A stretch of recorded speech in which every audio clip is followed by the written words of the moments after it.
It's springtime in the Mon Valley, and as you can see, we got flowers in bloom and snow on the ground. Today's video, I'm going to talk a little bit about politics, religion. Usually, I like to do my videos outside, but it's getting a little nippy out, so I'm going to take it indoors. I never really followed politics all that much before, up until this 2016 presidential election, because it's kind of the best reality show out there right now. My eyes kind of been stuck to the TV. On top of that, for probably about the past year, I've been studying a lot of religion on my pathway to become a Catholic. And what's interesting is I found a bunch of links between politics and religion. It's almost like it's interwove.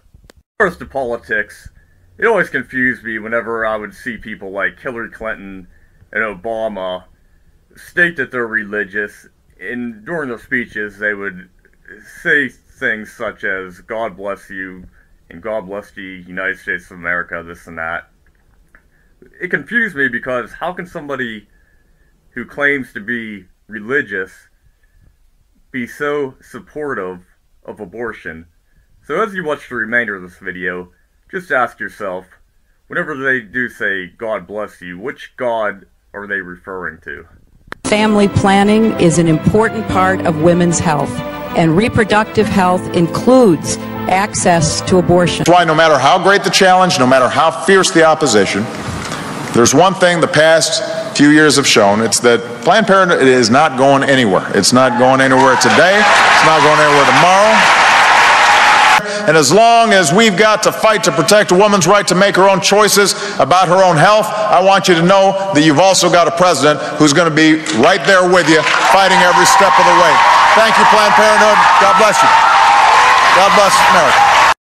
Anyone that lives in the Pittsburgh area is probably familiar with the legend called the Demon of Brownsville Road. It was pretty much a story about a haunted house in the borough of Brentwood, which is on the outskirts of Pittsburgh.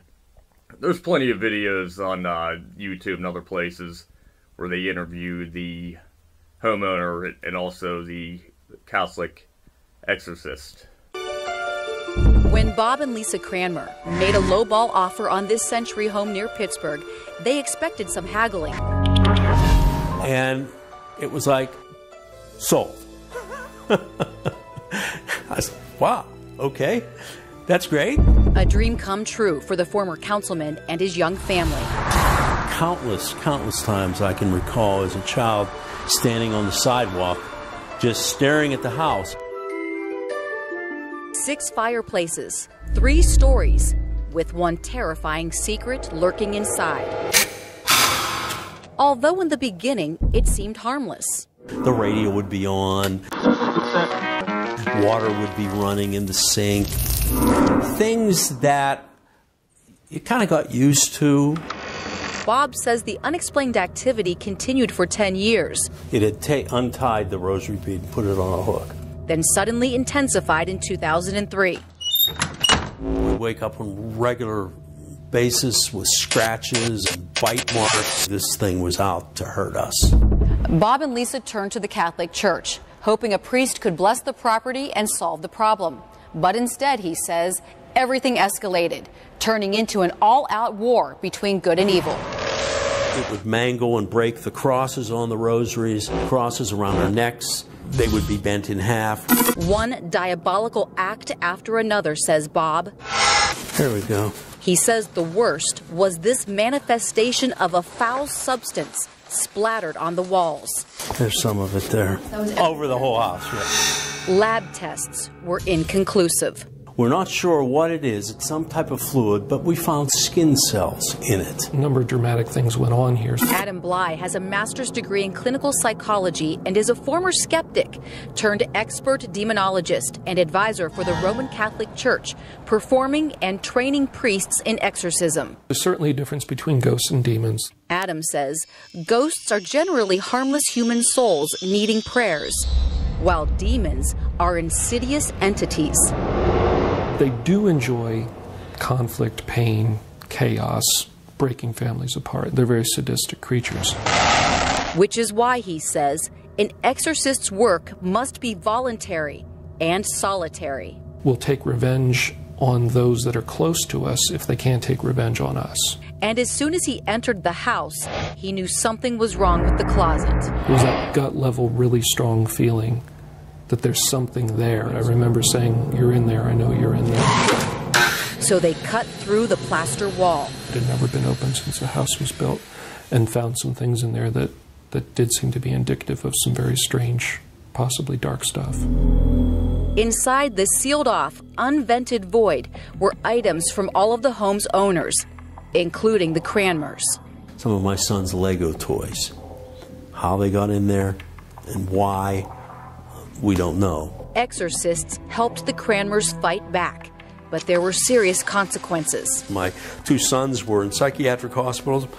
My wife spent several weeks in a psychiatric ward. There's a lot of nightmarish stuff you have to go through. Adam says exorcising demons is difficult because if they're present, it's with permission. So God allows a homeowner to choose to have a home be blessed. Well, the opposite can also be true. He says board games or other tools used to contact spirits are like an open invitation. They will literally mimic whatever your weak spot is, whether you like the idea of guardian angels or your grandmother. Once that process starts, that demon has been given license to do more. But the Cranmers did none of that. However, they believe someone else did, because inside that secret crawl space was a sketch of the original owners in 1909. 3 years after discovering that, in 2006, Bob says the demon finally left. It was somewhat like a blazing fire that eventually burned itself out. Since then, Bob's written a book, The Demon of Brownsville Road, while Adams published a sort of protection guide titled Possession, Exorcism, and Hauntings.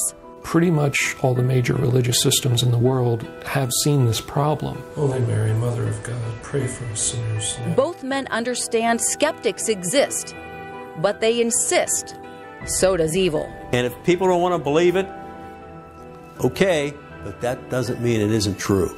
It exists. That's why I'm telling the story. But deliver us from evil. Amen.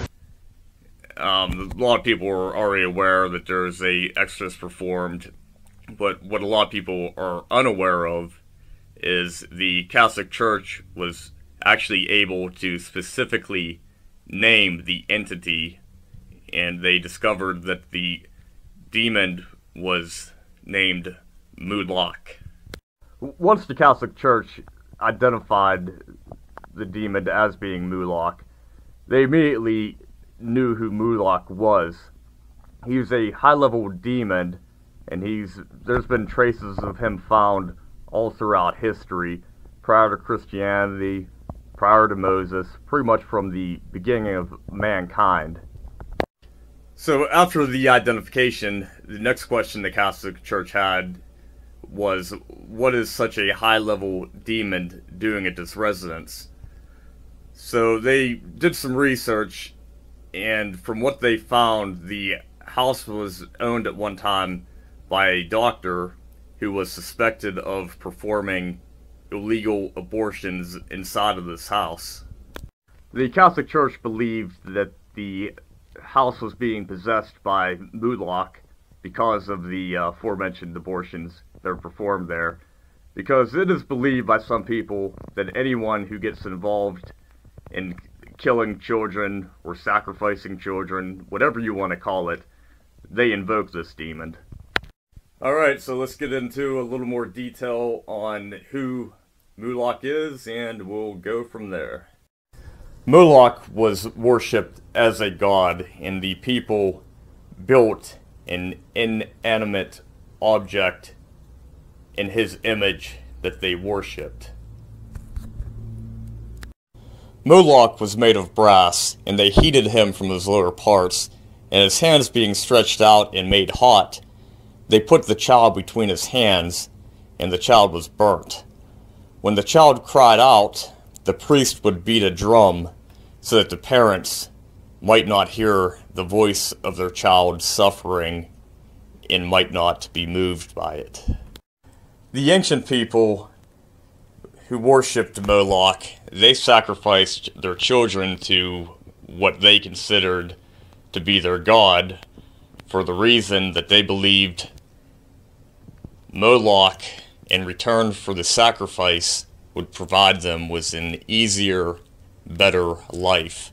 Interestingly enough, that is one of the reasons that people are having abortions performed today.